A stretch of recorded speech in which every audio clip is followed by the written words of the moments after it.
So ito po yung ating paliliitan ng waistline. Lalagyan lang natin siya ng garter. So start na po tayo.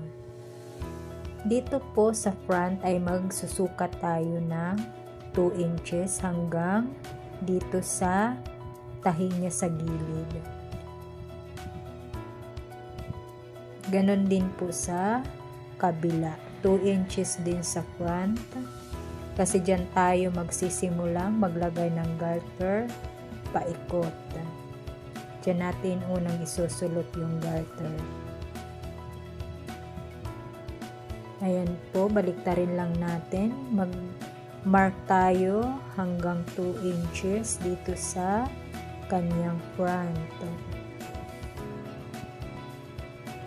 Ganon din po sa kabila, 2 inches.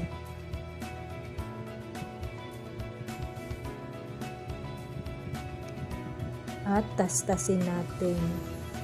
Konti lang po yung tatastasin natin dyan kasi yung sakto lang yung garter pagpasok. Kasi tatahi din natin yan mamaya. Yung sukat pala ng garter natin ay kalahati ng kabuuan ng lalagyan natin ng garter. Ganun lang po siya. Itupi lang natin. Saka and guntingin muna natin yung kanyang garter. Gamit tayo ng alfiler or safety pin. Yan po yung panulot natin dun sa garter sa kanyang waistband.